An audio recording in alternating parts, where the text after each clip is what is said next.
Are these surging oil prices actually deflationary? Now I know what you're thinking. You're thinking, hey, moron, higher oil prices, that's consumer prices, that's going to be inflation, that's going to be higher rates and more rate hikes from the Federal Reserve. Everybody knows that, except not everybody does know that. The markets right now are pricing out oil prices. They're basically ignoring the surge in WTI and Brent and other benchmarks around the world. And I don't just mean nominal cash market rates or even the forward rates that we talk about, like Euribor or term SOFR futures. I mean specifically the bond market part that is dedicated to pricing inflation expectations. I'm talking about TIPS, inflation break-evens. Now, normally, as you would expect, WTI oil prices correlate very closely with TIPS break-evens, suspiciously closely, because they shouldn't be this closely aligned, but they have been. Up until recently, last year importantly, which we'll talk about later, as well as right now. TIPS inflation break-evens are doing one thing while oil prices are doing a complete different thing. Oil prices are surging to the highs that we haven't seen since 2022, and break-evens are actually lower over the last couple weeks, which is telling us something important about oil, the economic circumstances, the probability of interest rates, where they're actually going to go, and overall deflation and recession. Those two things together, maybe that does explain why we're seeing the divergence between break-evens, inflation expectations in the market, and where oil prices are going because of supply factors, not demand factors. So are oil prices actually deflationary? Well, that's what the evidence is showing us. But first, I'm Jeff. This is Eurodollar University. Thank you very much for joining me. If you're interested, Eurodollar University, we have memberships and research subscriptions available. If you want information on pretty much everything that we do at Eurodollar University, just check out our website. It's eurodollar.university. This might be a case where be careful what you wish for. The Saudis have been wishing for higher oil prices, and they have been willing to put their supply where their mouth has been. And ever since, really the banking crisis, early April, OPEC, and in particular Saudi Arabia, has been saying, look, we don't care about oil, we don't care about demand, we don't care about China. We're going to restrict supply as long as it takes to drain inventories, to rebalance the entire oil market equation in favor of higher prices. If the economy's weak, okay, then we're just going to restrict supply enough until inventories decline and it gets prices back to where the Saudis and OPEC want it to be, which is harmfully closer to 100 than where it was heading before the Saudis really stepped up to restrict their production.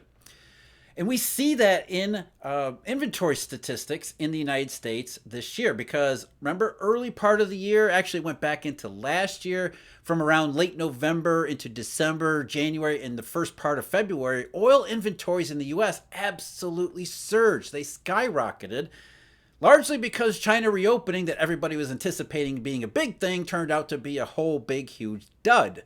So we had a lot of oil that had no place else to go except for storage in the U.S. and other places around the world, which triggered OPEC, Saudi Arabia starting to rethink their entire strategy for 2023. It was, hey, let's let demand come back. Let's let China come back. Let's let Europe come back from its last year's oil price shock, which we'll talk about in just a minute. Let's let the global economy heal. Let's ride the wave of the U.S. labor market, and oil prices will rise based on demand. But oil prices instead, especially after the oil shock, or not the oil shock, but the bank shock in March and April, oil prices went down. And so that's when the change happened in Riyadh and other places, other oil producing countries, where they said, hey, if you want to take the lead on supply shocks and get prices back up, we're more than willing to let you do that. And so there was the OPEC cut in quotas back in early April. That only lasted a couple of weeks. Then the bank credit crunch and bank crisis considerations overwhelmed that. A couple months later, the Saudis said, look, we're going to cut production by 1 million barrels per day for the entire month of what was it, June, and then they extended it to July, and then August, and then September.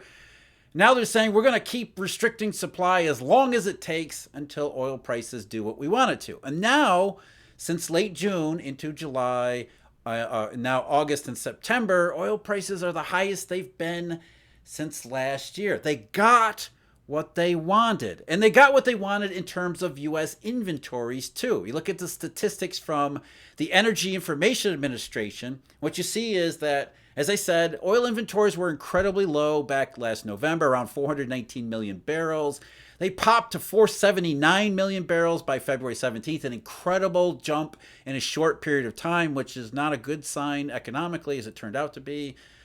Even as late as May 5th, the domestic inventories were still around 462 million barrels. But ever since then, up until the latest weekly estimate, which just came out from the EIA, the Energy Information Administration, in September, first week of September, inventories have fallen back to 416.6 million barrels, which is less than we started with back last November. So, job well done, Saudi Arabia. U.S. inventories, along with an increase in production, have made up only part of what the Saudis have taken off the global marketplace. And as a response, with U.S. inventories falling, oil prices are going up, which brings us back to the original problem, the original question. Why wouldn't that be inflationary? Because as everybody knows, higher oil prices are inflation, except the bond market, the tips market, inflation break-evens. There's something disconnected here because oil prices are going up and it's not having that same impact on the market. Even if we all know it's going to have that impact on Jay Powell and the FOMC or Christine Lagarde and the ECB. They're going to look at higher oil prices and in the short run, higher CPIs and think that's more inflation pressures. That's going to be inflationary in the short run. It's going to be inflationary as they understand it. And a big part of the problem here stems from a major misunderstanding of what happened in the 1970s during the Great Inflation. To this day, people don't understand that the Great Inflation was actually two things. It was, first of all, an actual Great Inflation, which was an underlying inflation, money printing, that stuff, the real inflation, genuine inflation type. That had started all the way back in 1965, and really 1966 is when it got going. Then on top of a great inflation, we had not one, but two oil shocks. There was an oil shock in late 1973, but really 1974, and then another one, an even bigger one, in 1979.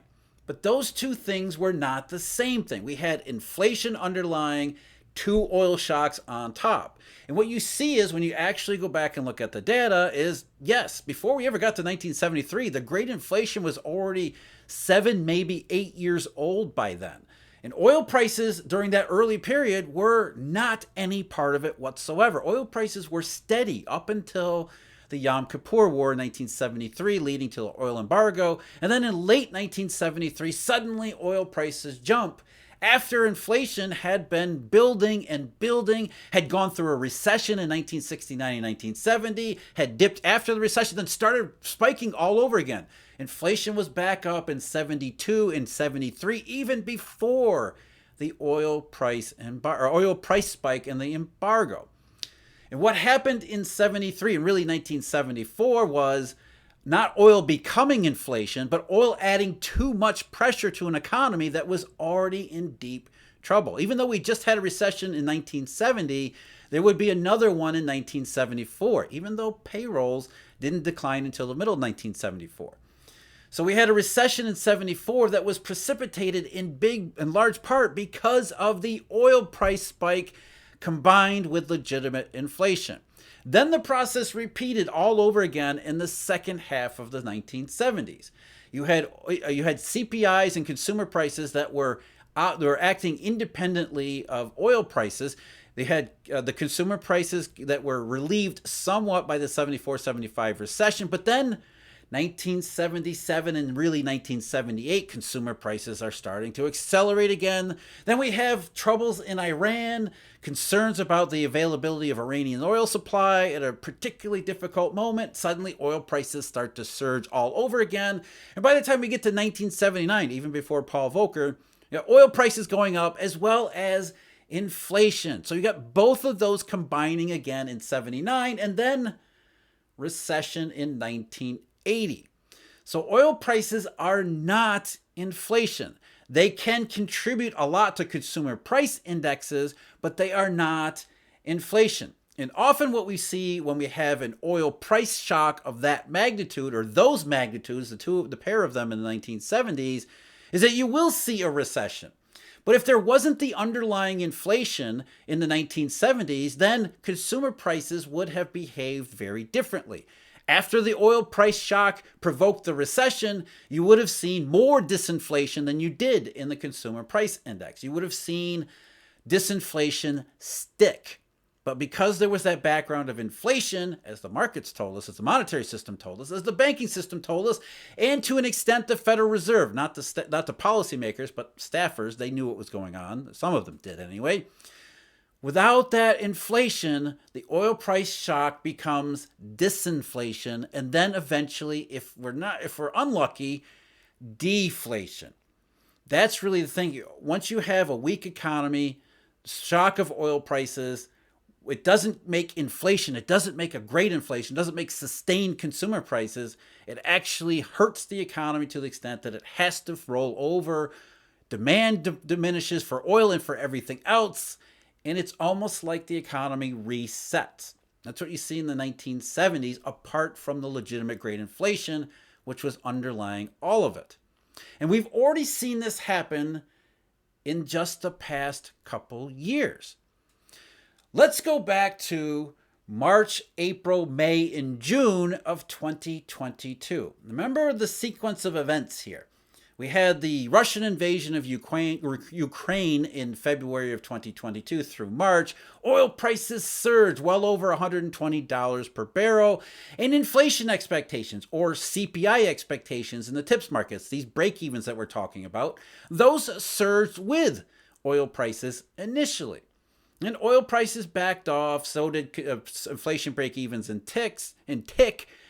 And then they had that second oil price spike beginning in May and lasting into early June. Or actually, I think it began in April, lasting through May and into early June of 2022. So oil prices go way up, even higher than they had been in March, but inflation break-evens, or CPI break-evens, the tips break-even rates, those actually continue to decline. So oil prices went this way and tips break-evens went this way, because the market was thinking in 2022, this second oil price spike, or this sustained oil price pressure, that's not going to be inflationary.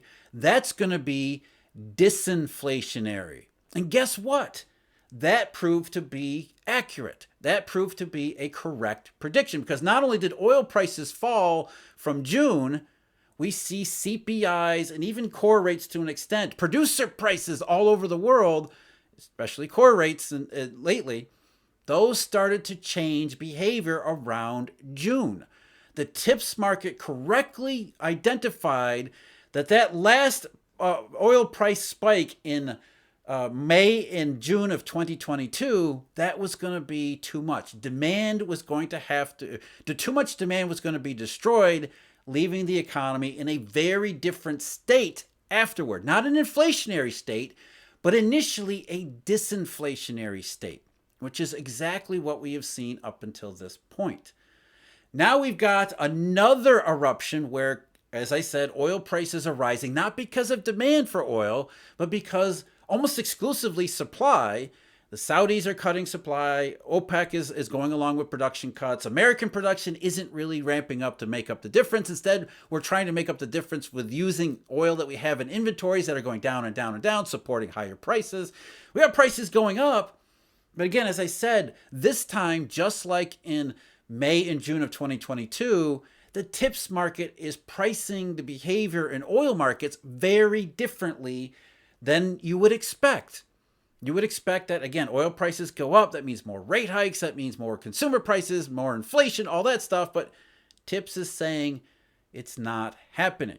Bond market altogether is saying it's not likely to become more sticky consumer price pressures. It's likely to lead to the type of situation like 1974, like 1980, worse than maybe 2022, which did lead to a recession in parts around the world. And we'll see if that includes the United States or not. We'll probably take a couple more months for that to be confirmed.